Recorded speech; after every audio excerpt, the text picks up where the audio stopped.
पेश करने से कबल हम और आप अपनी और सारी कायनात का मरकज़ अक़ीदत हुज़ूर अरवाहुना फ़िदा सल्लल्लाहु तआला अलैहि व आलिहि वसल्लम की मुक़द्दस बारगाह में दुरूद पाक नज़राने अक़ीदत पेश करें और जिस तरह मैं पढ़ाऊँ उससे बेहतर पढ़ने की कोशिश करें। पढ़ें अस्सलातु वस्सलामु अलैका या रसूल अल्लाह, अस्सलातु वस्सलामु अलैका या हबीब अल्लाह, अस्सलातु वस्सलामु अलैका या नबी अल्लाह व अला आलिका व अस्हाबिका या नूर अल्लाह सल्लल्लाहु तआला अलैहि वसल्लम। मेरे प्यारे आका अलैहिस्सलातु व तस्लीम के प्यारे दीवानों, फरमान मुस्तफ़ा सल्लल्लाहु अलैहि वसल्लम है, तुम जहाँ भी हो मुझ पर दुरूद पढ़ो, तुम्हारा दुरूद मुझ तक पहुँचता है। तुम्हारा जो दुरूद है, जो खुलूस लिल्लाहियत के साथ हुज़ूर आका करीम सल्लल्लाहु अलैहि वसल्लम पर दुरूद पाक भेजते हैं, तो मेरे आका फरमाते हैं मैं उसे खुद अपने कानों से सुना करता हूँ। सुभान अल्लाह। तो आज जो है इंशाअल्लाह अज़्ज़ा वजल, आज हम मसनून दुआओं के ताल्लुक से और दुआ की क्या अहमियत है, दुआ की क्या फजीलत है, इंशाअल्लाह अज़्ज़ा वजल इसके ताल्लुक से हम चंद अहम चीज़ें समाअत करने की कोशिश करेंगे। मोहतरम नाज़रीन, आप इस चीज़ को गौर व खौस करेंगे तो आपको मालूम चलेगा कि एक इंसान, एक बंदा मोमिन अपनी सारी राज़ो नियाज की बातें अपना जो मुखलिस शख्स होता है उसी से जो है अर्ज करता है, और इंसान के लिए सबसे बड़ा मुखलिस उसे पालने वाली ज़ात रब तबारक व तआला की ज़ात है। इंसान आम लोगों से भी मांगता है, लेकिन उनसे मांगने में हिचकिचाता है और वो पूरी तरह से अपनी बात को रख नहीं पाता। लेकिन एक बारगाह ऐसी बारगाह है जिसे अल्लाह रब्बुल इज़्ज़त की बारगाह कहते हैं। उस बारगाह में इंसान अपनाइयत को महसूस करता है कि हमारा रब है, हम जो मांगेंगे वो अल्लाह हमें अता करेगा। ये बंदे की एक सोच होती है और वो अपनी सारी राज़ व नियाज़ की बातें अल्लाह की बारगाह में रख देता है।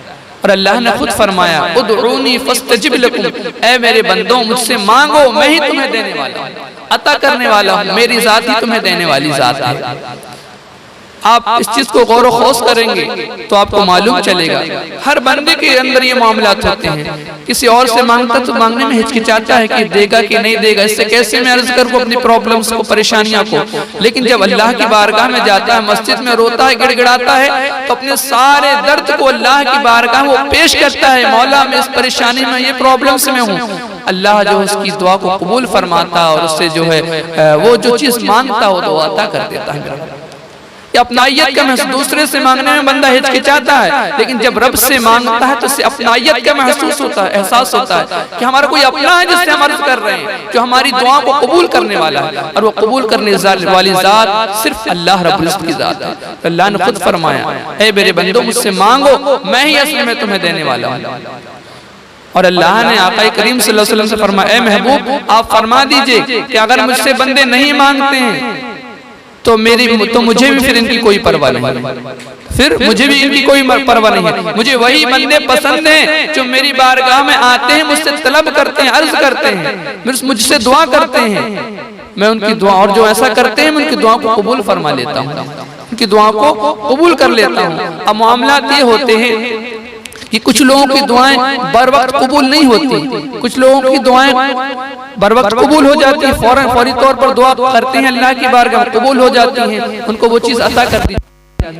लेकिन कुछ लोग ऐसे होते हैं जिन्हें ताख़ीर से वो चीज़ अता की जाती है, और कुछ लोग वो होते हैं जिनकी दुआ तो वो करते हैं, लेकिन उनकी दुआओं का ज़ख़ीरा अल्लाह की बारगाह में जो मुहैया रहता है, उन्हें जो है महशर में उनका सिला दिया जाता है, दुनिया में उसकी जज़ा नहीं दी जाती, वो जो वो दुआ कर रहे हैं। तो फरमाया जब वो महशर में हाजिर होंगे तो जब देखेंगे, जब अल्लाह तबारक व तआला उन्हें उनकी दुआओं का सिला देगा, जो दुआएं उन्होंने की थी, तो दुनिया वाले अर्ज करेंगे, ए अल्लाह काश हमने जो दुआ तुझसे की थी और तूने वो सिला हमें दुनिया ही में दे दिया था, काश वो हमें हश्र में देता, वो सिला अल्लाह रब्बुल इज्जत आखिरत में देता है। और कभी ऐसा भी होता है कि हम दुआएं करते हैं लेकिन जो दुआएं करते हैं वो हमें नहीं मिलता, कोई और चीज मिल जाती है। ये मेरे प्यारे आका अलैहिस्सलातु व तस्लीम के प्यारे दीवानों, अल्लाह करीम बेहतर जानने वाला है, बेहतर जानने वाला है कि तुम्हारे हक में क्या बेहतर है, अल्लाह वही अता करता है। अल्लाह बेहतर जानने वाला कि बंदे के हक में क्या है, क्या दूंगा जिससे इसके हक में बेहतर हो गए मामला, वही अल्लाह रब्बुल इज्जत जो है बंदों को अता करता है। एक मर्तबा जो है मस्जिद नबवी में एक शख्स हाजिर हुआ और अल्लाह रब्बुल इज्जत की बारगाह में गिड़गिड़ा रहा था, रो रहा था, अल्लाह की बारगाह में अर्ज कर रहा था, ए अल्लाह तू हमारा मालिक है, खालिक है, मैं तुझसे ना मांगू तो किससे मांगू, आखिर किसकी बारगाह में जाऊं, दूसरे की बारगाह में जाऊं तो वो तो इनकार कर देगा, इग्नोर कर दे, लेकिन तेरी बारगाह वो है, तो हमारा हाकिम है, खालिक है, मालिक है, हम तुझे से मांगेंगे मौला, तेरे सिवा हम किसके पास जाएं, तू ही तो हमें अता करने वाला है। तो मेरे प्यारे आका सल्लल्लाहु अलैहि वसल्लम के प्यारे दीवानों, अल्लाह के रसूल सल्लल्लाहु अलैहि वसल्लम पीछे खड़े होकर उसके इस जुमलों को सुन रहे थे। मेरे आका ने एक सहाबी रसूल को पहुंचाया और कहा, उस शख्स को देख रहे हो जो मस्जिद के किनारे में बैठकर दुआ कर रहा है? तो सहाबी रसूल ने कहा, जी या रसूल अल्लाह, मैं उसे देख रहा हूँ। तो वो सहाबी रसूल को अल्लाह के रसूल सल्लल्लाहु अलैहि वसल्लम ने भेजा और कहा, जाओ उस शख्स को ये खुशखबरी सुना दो कि अल्लाह ने तुम्हारी दुआ को कबूल फरमा लिया है, तुम्हारी दुआ को कबूल फरमा लिया है, इसलिए कि उसने रब तबारक व तआला की रुबूबियत का इजहार किया है और उसने अपने आप को बंदा जाहिर किया है और रब को रब माना है और ये अर्ज किया है आजिज़ाना तौर पर, ए अल्लाह तुम्हारा रब है, खालिक है, मालिक, ही हमें अता करने वाला है। लेकिन आज लोगों की आम ख्याल ये है जिससे मांगना चाहिए उससे तो नहीं मांगते, लोगों के सामने चले जाते हैं। और आप इस चीज को भी गौर करेंगे कि आप किसी के दर पर चले जाएं, किसी के दर पर चले जाएं तो वो भी आपको खाली हाथ नहीं पहुंचाता, कुछ ना कुछ जरूर देता है। लेकिन आप इससे अंदाजा लगाएं, जब वो खाली हाथ नहीं अपने दर से पहुंचाता, फिर रब तबारक व तआला अपनी बारगाह से कैसे तुम्हें खाली पहुंचा सकता है। इस चीज को हमें सोचने की जरूरत है और अपने तमाम मामलात को अल्लाह रब्बुल इज्जत की बारगाह में रखने की जरूरत है, इसलिए कि अल्लाह ने तो खुद फरमाया, उदऊनी फस्तजिब लकुम, कि ए बंदे मुझसे मांगो, मैं ही तुम्हें अता करने वाला हूं, मैं ही तुम्हारी दुआओं को कबूल फरमाने वाला हूं, ये अल्लाह ने खुद फरमाया कुरान मुक़द्दस में। तो इस चीज की तरफ हमें तवज्जो देने की जरूरत है। और फरमाया, एक हदीस रसूल भी है, अल्लाह के रसूल सल्लल्लाहु अलैहि वसल्लम ने फरमाया, अद्दुआ मुख्खुल इबादत, दुआ जो है इबादत का मग़ज़ है, जो तुम फैल करते हो, जो काम करते हो, नेक काम करते हो, वो जो है इबादत का मग़ज़ है, फरमाया गया, वो तुम्हारी इबादतों का सिला है जो अल्लाह तुम्हें अता फरमाता है। इसलिए अल्लाह की बारगाह में हाजिर हो और अल्लाह से दुआ करो, अल्लाह जो है तुम्हें अता करने वाला है। अपने हर फ़ैल को सुन्नत रसूल के मुताबिक करो तो ये इबादत बन जाएगी और ये इबादत ऐसी इबादत फरमाएगा कि इसमें अल्लाह तबारक व तआला तुम्हें सिला भी अता फरमाएगा। तो हम जब खाना खाएंगे, सुन्नत रसूल के मुताबिक खाना खाएंगे, तो अल्लाह तबारक व तआला उसमें भी हमें अज्र अता फरमाएगा, सवाब अता फरमाएगा। जब हम पानी पिएंगे, खाना खाएंगे और दीगर मामलात को दुआ पढ़कर इंशाअल्लाह ताला करेंगे तो अल्लाह हमें बेहतरीन अज्र अता फरमाएगा।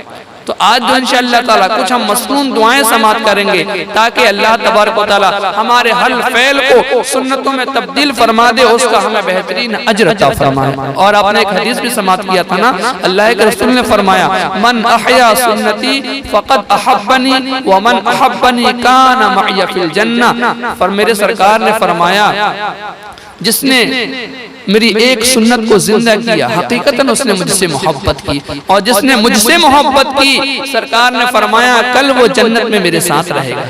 अगर जो चाहता है कि सरकार का पड़ोस से हासिल हो जाए, जन्नत में सरकार के साथ रहे, तो उससे चाहिए कि वो अपने हर फ़ैल में सुन्नत को अपनाए, सुन्नत के मुताबिक को अपने हर फ़ैल को करे और हर फ़ैल में जो है दुआओं का एहतमाम करे। खाना खाए तो खाना खाने से पहले की दुआ पढ़े, बाद की दुआ पढ़े, पानी पीने से पहले की दुआ पढ़े, पानी पीने के बाद की दुआ पढ़े, घर में दाखिल हो तो घर में दाखिल होने की दुआ पढ़े, घर से बाहर जाए तो घर से बाहर होने की दुआ पढ़े। इन तमाम का एहतमाम करेंगे तो समझ लीजिए कि हम सुन्नत रसूल को जिंदा कर रहे हैं और उसका बेहतरीन अज्र अल्लाह की बारगाह से इंशाअल्लाह जरूर हमें हासिल होगा।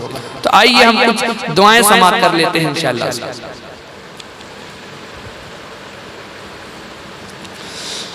फरमाया गया हम कुरान पाक पढ़ते हैं, कुरान पाक शुरू करने से पहले हमें क्या चीज पढ़ना चाहिए? कुरान पाक पढ़ने की दुआ, अऊज़ु बिल्लाहि मिनश शैतानिर रजीम।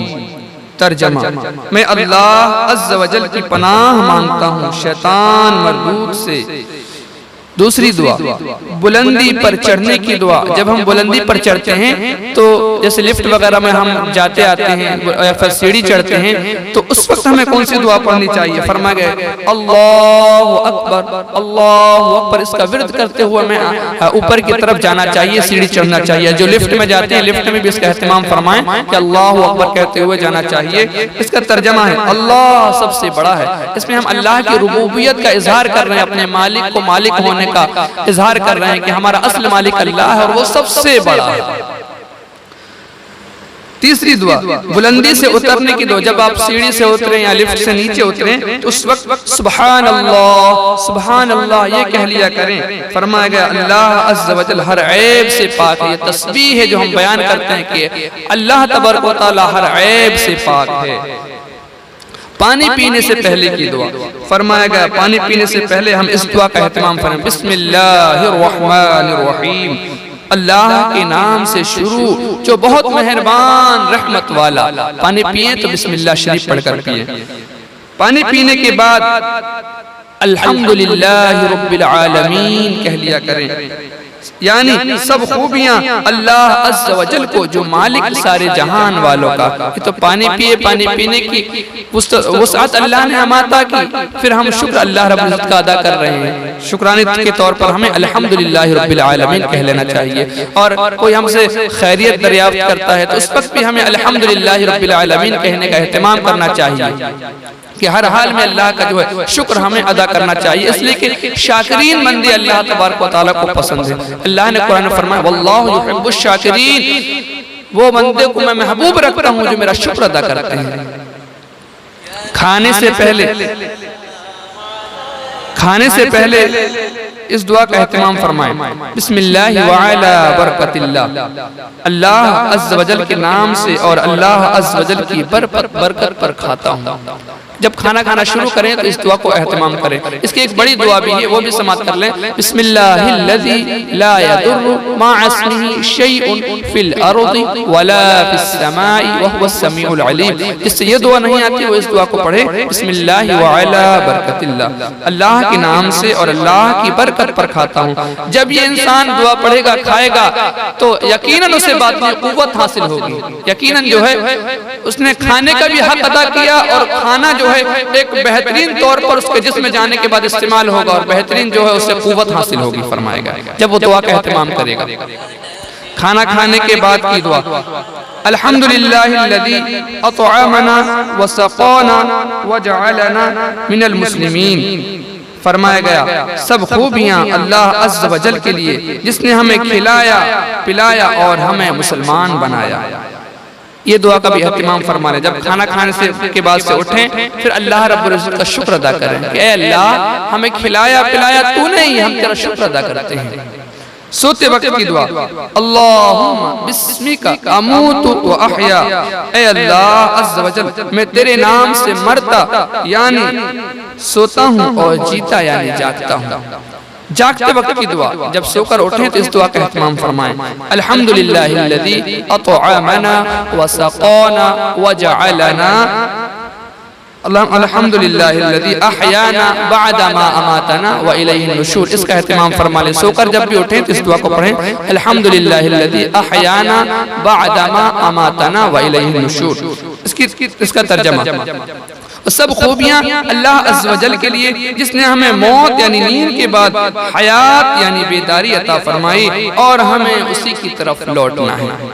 जब मुसलमान भाई से मुलाकात करें तो उस वक्त ये दुआ पढ़ें, अस्सलामु अलैकुम व रहमतुल्लाहि व बरकातुहू। अब ये सलाम में भी बहुत से लोग गलतियां करते हैं और सलाम तो इंसान जो है सलामती भेजने के लिए करता है, लेकिन बहुत से लोग सलाम अलैकुम और तरह तरह के अस्सलामु अलैकुम ऐसे ऐसे बच्चों को भी सिखाते हैं और ये इससे जो है मायना तब्दील हो जाता है। फरमाएगा तो सही सलाम क्या है, अस्सलामु अलैकुम व रहमतुल्लाहि व बरकातुहू। मेरे सरकार सल्लल्लाहु अलैहि वसल्लम फरमाते अस्सलाम अस्सलाम क़ब्ल कलाम, बात करने से पहले सलाम किया करो। मेरे सरकार ने जो है हमें हमारी तरबियत फरमाई है और हमें हुक्म दिया है कि हम जब भी किसी से बात करें उस वक्त हम सलाम का एहतमाम करें और सलाम से ही जो है गुफ्तगू का आगाज किया करें।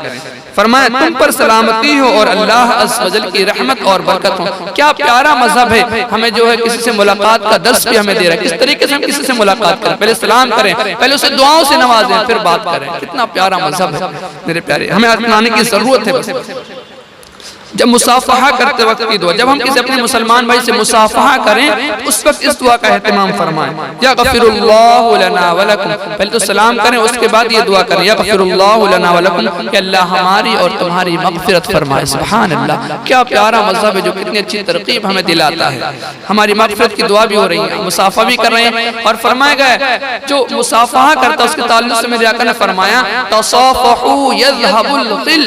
फरमाया जो मुसाफहा किया करता है, आपस में जब मुसलमान एक दूसरे से मिलते हैं तो अल्लाह उनके दोनों के दरमियान की कीने को दूर फरमा देता है और आपस में मोहब्बत पैदा फरमा देता है। कितनी बड़ी बरकतें हैं, सुभान अल्लाह। शुक्रिया अदा करते वक्त की दुआ, जब हम पर कोई जो एहसान कर दे तो हमें जो शुक्रिया के तौर पर क्या कहना चाहिए, जज़ाकल्लाहु खैरा। ये जो हम शुक्रिया के तौर पर कहना चाहिए। इसका तर्जमा है अल्लाह अज़्ज़ व जल तुमको बेहतरीन बदला दे, तुमने मेरी मदद की है, अब इसका बदला अल्लाह तुम्हें बेहतरीन अता फरमाएगा। ये दुआएं जो है चंद हमने समाप्त की हैं। इंशाअल्लाह अज़्ज़ व जल अगली नेक्स्ट वीडियो में हम कुछ और जो है दुआएं समाप्त करने की सआदत हासिल करेंगे। आप लोगों से गुजारिश है कि आप इन दुआओं का एहतमाम फरमा लें और इनके मुताबिक अपनी ज़िंदगियों को गुजारें। इंशाअल्लाह ताला अल्लाह आपको आपके हर एक अमाल के ज़रिए से बेहतरीन जज़ा आपको अता फरमाएगा इंशाअल्लाह अज़्ज़ व जल।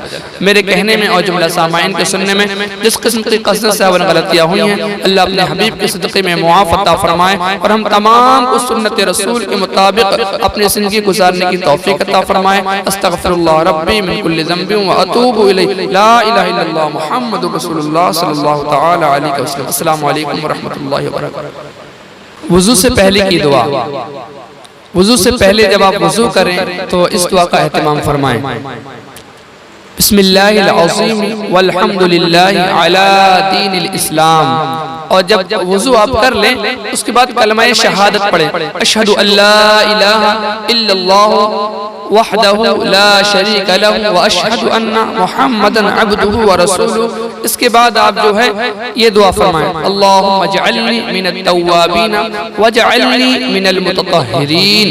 फरमाया गया ये हमने वुज़ू का दुआ फरमा कर लिया, वुज़ू की दुआ पढ़ी। अब इसके बाद हम जब बैतुल खला में दाखिल हों उस वक्त हम इस दुआ का एहतमाम फरमाएं, अल्लाहुम्मा इन्नी अऊज़ु बिका मिनल खुबुथि वल खबाइस। जब बैतुल खला से बाहर निकलें तो इस दुआ का एहतमाम फरमा लें, अल्हम्दुलिल्लाहिल्लज़ी अज़हबा अन्निल अज़ा व आफ़ानी। इस दुआ का आप एहतमाम फरमा लें। घर में दाखिल होने की दुआ, बिस्मिल्लाह अल्लाहुम्मा इन्नी अस्अलुका खैरल मौलिजी व खैरल मखरिजी, बिस्मिल्लाहि वलजना व बिस्मिल्लाहि खरजना व अलल्लाहि रब्बिना तवक्कलना। इस दुआ का भी एहतमाम फरमा ले। फरमा गए, ए अल्लाह अज़्ज़ व जल मैं तुझसे अंदर आने और बाहर जाने की भलाई तलब करता हूँ। अल्लाह अज़्ज़ व जल के नाम से हम अंदर आए और अल्लाह अज़्ज़ व जल के नाम से बाहर निकले और अल्लाह अज़्ज़ व जल पर जो हमारा रब अज़्ज़ व जल है हमने भरोसा किया। जब आप घर से बाहर निकलें तो इस दुआ का एहतमाम फरमा लें, बिस्मिल्लाहि तवक्कलतु अलल्लाहि ला हौला वला कुव्वता इल्ला बिल्लाह।